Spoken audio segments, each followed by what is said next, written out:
គ្រូពេទ្យអើយមានតែនាងគ្រូហើយជួយសង្គ្រោះជីវិតខ្ញុំឲ្យបានស្បាយពិតពីគ្រោះថ្នាក់ធំនាងមានគុណឧត្តម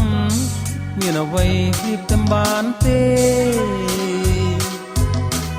នេះជារឿងធម្មតា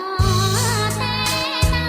លោកអើយលោកទៅឲ្យខ្ញុំស្បឹងហើយចិនដាបានពុនឆ្នាំទេណាលោកណាគុំគិតស្មានថាជាព្រោះខ្ញុំអីតែអ្នកនាងវិចានេះពិតពេញពីដួងអារតី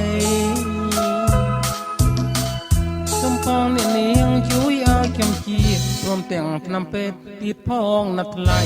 ទៅខ្ញុំស្បាយឡើយពីរោគខ្ញុំសូមលាសន្យាអូនអ្នកគ្រូពេទ្យអើយកុំបានអញ្ជើញទៅណាយ៉ាងមិនតាបើមានអ្នកនាងទេខ្ញុំនេះប្រកាសជាឈឺវិញទៀតហើយ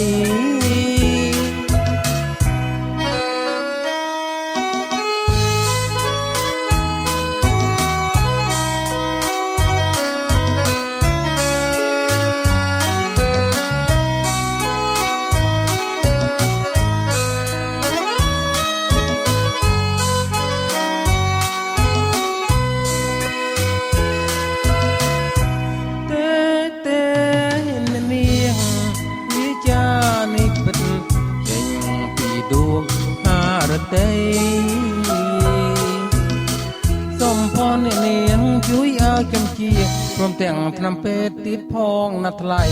ទៅខ្ញុំស្បាយឡើយពីរោគខ្ញុំសូមលាសន្យាអូ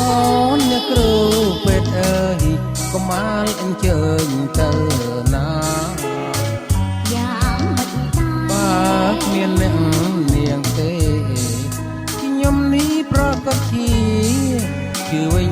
ទៀតហើយ